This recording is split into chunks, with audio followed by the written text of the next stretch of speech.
Treta e mais treta. É basicamente esses últimos assuntos que mais têm percutido na internet nesses últimos meses. Talvez você que esteja aí goste de ver o circo pegar fogo, das pessoas se atacando no Twitter, ou simplesmente tá cansado disso tudo. E eu entendo. Até porque a gente saiu de uma treta que tava todo mundo já irritado, tá ligado? E olha que fazia tempo que eu não vi um assunto render tanto assim. Mas é aquela coisa. Cada caso é um caso. Ou seja, a forma como essa foi conduzida, para falar a real, não era muito interessante, mas as pessoas ainda assim queriam muito saber sobre. Principalmente o desfecho final, mano. Onde literalmente foi meio que um plot twist, onde ambos envolvidos acabaram em paz e amor. Algo que eu não posso dizer claramente pra vocês, do Gustavo Lázaro e também do Mamãe Falei. Faz tempo que esses dois se pegam aqui na internet, ambos defendendo o seu lado, seja do seu lado político ou do seu lado ideológico, enfim. Mas resumindo, basicamente foi isso que aconteceu nos últimos anos aqui no Brasil, né? Ou seja, tretas necessárias ou simplesmente tretas envolvendo as pessoas defendendo o seu lado político na história, onde a grande maioria das pessoas ficaram divididas, famílias ficaram sem se falar. Minha família foi exatamente isso. Meu pai ficou sem falar com meu irmão por um tempo, porque um apoiava um candidato e outro apoiava outro. Era bizarro, cara. O Gustavo Lázaro, por exemplo, ele é um cara da direita. Já a Mamãe Falei, aparentemente também eu não sei. Só que cada um defende esse seu lado assim de uma forma diferente. Por exemplo, Mamãe Falei participava do MBL, movimento político brasileiro liberal vinculado à direita. Ele foi fundado junto com o Kim Kataguiri e o Renan Santos. E como eu falei, eles têm manifesto em apoiar a direita. Só que nesses últimos anos, vocês devem se lembrar que Mamãe Falei fez uma declaração tanto quanto usada pra quem é da direita, né? Foi elogiar diretamente o candidato do PT, que era o Lula. Depois que ele fez isso, o pessoal começou a chamar ele de traidor, e é normal até das pessoas pensarem assim. Eu acho que também foi isso que passou na cabeça do Gustavo. De lá pra cá, esses dois vivem trocando farpas, cara. Mas é que tá, nesses últimos dias, o Gustavo, ele fez um post criticando o MBL. Mesmo que, como eu falei, não esteja mais nele, ainda assim, ele apoia o que as pessoas pregam e falam ali. E que na visão do Gustavo, eles estão seguindo uma parada muito errada. No seu post no Twitter, ele disse o seguinte: falou a verdade sobre o MBL e ele já lança o argumento de esquerdopata. Você é gato do Bolsonaro. KKKK. Essas porras ainda se dizem da direita, mas usam exatamente a estratégia da esquerda pra querer destruir a sua moral. Um argumento ridículo e infantil. O MBL é um lixo. Quem segue ele também é. O único gado que tem aqui é você que pensa que esses caras querem o seu bem. Você tá errado. Eles querem que você se foda. 2023 é a prova viva disso. Hoje eles tentam defender aquilo que eles atacaram em 2022, com a esperança de reconquistar as pessoas que já não gostam mais deles. Tudo foi pensado. O sonho deles era que o Lula vencesse a eleição para poder fazer o que eles estão fazendo agora e tentar levantar a moral que eles não tinham mais. Gado é vocês que ainda acreditam nesses otários. Os caras se reuniram com a esquerda nos últimos anos e agora saem na rua fingindo que nada aconteceu, brigando com os caras. Abracem logo a esquerda, porra.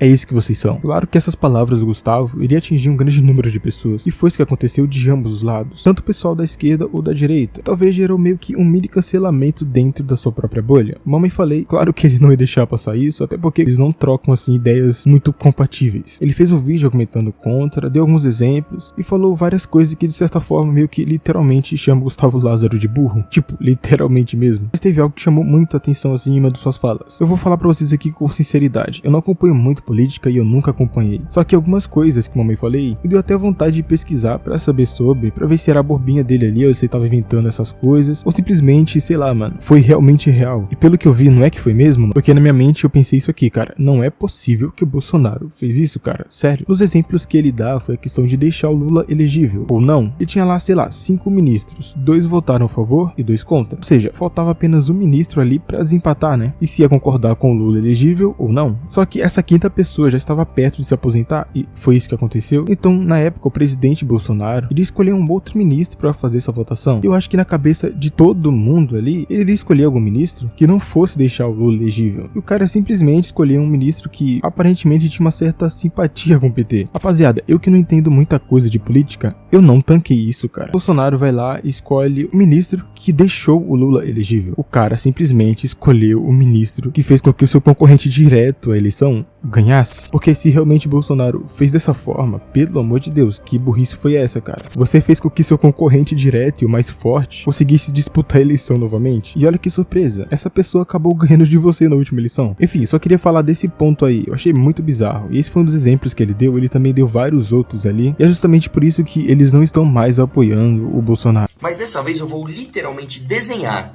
e a gente vai decidir, né, se o Gustavo Lázaro, ele é um Mateus ou ele é um cara mal intencionado. Porque não tem como, isso aqui não é opinião, isso aqui é fato. Vou te contar uma história, Gustavo Lázaro. Vamos lá. Isso aqui, ó, esses homens palito, são 5 ministros do STF. Tá vendo, ó? São 5, ó. 1, 2, 3, 4, 5. Beleza?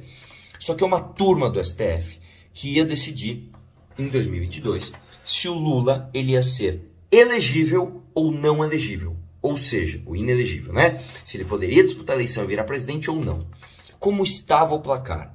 3 ministros eram contrários, 2 ministros eram favoráveis. 3 é maior que 2, portanto, Lula inelegível. Beleza? Tá acompanhando até aqui? Vamos lá.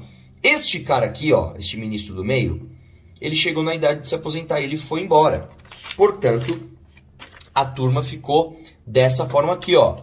2 contrários e 2 a favor. 2 igual a 2, você tem um empate.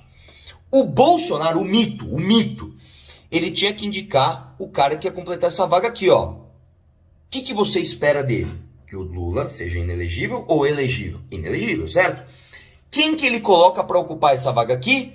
Um cara chamado Cássio Nunes. Eu vou até mostrar do ladinho para fazer um mistério aqui, ó. Cássio Nunes, olha aqui, ó, o Cássio Nunes aqui, ó.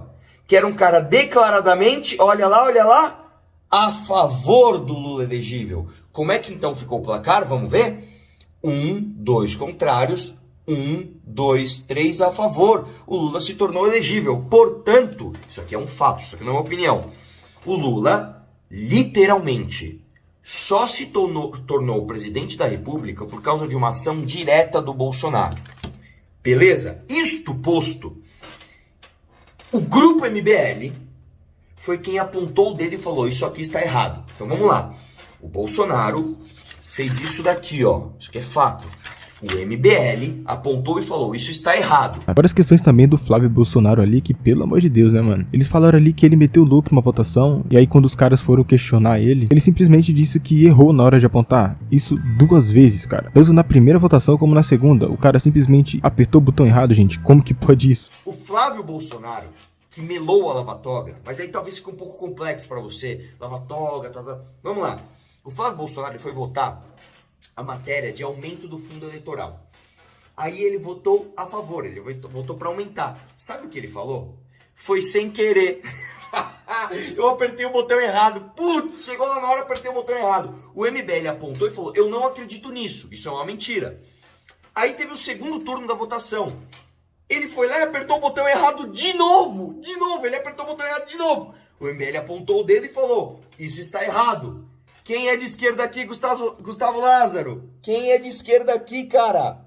Hein? Quem ajudou a esquerda, irmão? Eu sei que você consegue fazer um raciocínio. Cara, olhando de fora, a minha opinião é essa. Eu entendo que o Gustavo tá querendo passar pra todo mundo a respeito dele defender o seu lado da direita pra não deixar a esquerda vencer. Porque realmente, né, vamos ser sinceros, o tempo que o PT passou no poder não foi lá grandes coisas. Eles não fizeram assim muita coisa mesmo. E o Brasil tava cansado. E foi justamente por isso que o Bolsonaro ganhou naquela época. Só que o Bolsonaro, ele vacilou demais, mano. Pra mim, eu acho que ele tinha tudo pra continuar no poder se ele fizesse as coisas certas. Na minha visão, mais primordial na época foi da pandemia, aquele descaso dele em relação ao que fazer com o Brasil para ele progredir e ajudar as pessoas que estavam passando por problemas muito sérios na pandemia foi ridículo. Então eu acho que ali ele perdeu as eleições. Muitas pessoas que nem queriam votar no Lula talvez até tomou esse lado e votou, sabe? Eu não vou responder por mim porque eu votei em absolutamente ninguém, eu votei nulo mesmo. Não conseguiria votar nem no Bolsonaro, nem no Lula e nem nenhum ali que tava concorrendo, cara. Sério, mano, é ridículo como a gente não consegue escolher uma pessoa decente assim pra ser o presidente do Brasil, sabe? Eu sei que, como o Gustavo ele disse ali, na visão dele, o Bolsonaro era o menos pior, e da grande maioria da direita também, porque era o único da direita ali mesmo que tinha chances de ganhar, né? Mas é bizarro ver como ele vacilou nessa época que ele foi presidente. Essa parada também, deixar o Lula elegível, foi vergonhoso pra mim, cara. Não tem como, gente. Eu mesmo não sabia disso, porque como eu disse, eu não acompanho muito a política, mesmo que ela seja essencial assim, é uma parada que me deixou muito desgastado, principalmente quando eu tava vendo meus familiares brigando, discutindo por causa de política. Eu achava aquilo ali extremamente ridículo, cara. Um pai deixar de falar com o filho, porque um escolheu um lado, o outro escolheu outro, cara, é bizarro, mano. Então nessa época eu decidi me manter um pouquinho assim afastado disso e não me envolver. Só que chega uma hora, mano, que a gente tem que falar, né? Tem que dar sua opinião sobre isso. Essa treta deles dois pode ter certeza que só tá começando. O Gustavo tá preparando o vídeo resposta e eu acho que as coisas vão ficar mais quentes nessa semana. Só que, por favor, pessoal, parem de mandar esse tipo de mensagem pro cara. Meu Deus, cresce um pouco. Se você for comentar com ele, mano, dá a sua opinião de uma forma justa e argumentativa. Não xinga o cara ou manda ele de Americanas que você tá perdendo completamente a sua razão aqui. Concluindo, isso daqui é uma parada assim meio que talvez seja pessoal ou não, eu acho que cada um aqui vai ter um argumento diferente, vai ter pessoas que vai concordar ou não, e é justo. Eu sei que pessoas são da direita, outras são da esquerda, até as pessoas que são da direita devem ter gostado da escolha do Lula e outras não. Eu já fiz até um vídeo aqui debatendo sobre uma parada que Lula fez que eu achei muito errado. Eu acho que a grande maioria, principalmente pros gamers aqui da plataforma, não gostaram, né? Mas enfim, eu não vou ficar aqui muito dando opinião sobre política, porque eu sei que realmente é uma parada que eu não entendo muito, então não tenho por que ficar querendo me aprofundar mais sobre esse assunto. A treta deles dois aqui não é pra vocês se desesperarem e ficar um atacando o outro. Não tem sentido você fazer isso. Cada um aqui tá dando sua opinião e sua razão sobre aquilo que eles defendem. É basicamente isso, cara. Talvez o vídeo que o Gustavo for fazer seja uma parada um pouco mais ríspida, que ele vá mesmo pra cima assim, mamãe falei, até porque o cara literalmente chamou ele de burro no outro vídeo, né, mano? Você não pode também deixar essas paradas assim baratas aí e agir como se nada tivesse acontecendo. Não é assim que as coisas funcionam. Mas eu não posso dizer que muitas pessoas que estão assistindo esse meu vídeo não gostam ou não querem ver o circo pegar fogo. Como eu falei antes, provavelmente o Gustavo vai soltar algum vídeo aí, indo pra cima do mamãe falei, tentando argumentar e falar sobre as coisas que ele falou a seu respeito. Que é justo, né? A gente tem que ser bem coerente em relação a isso. Bom, vamos ver o que vai acontecer aí nesses próximos dias. Esse foi o vídeo, espero que vocês tenham entendido o que eu quis trazer. Um abraço e até o próximo.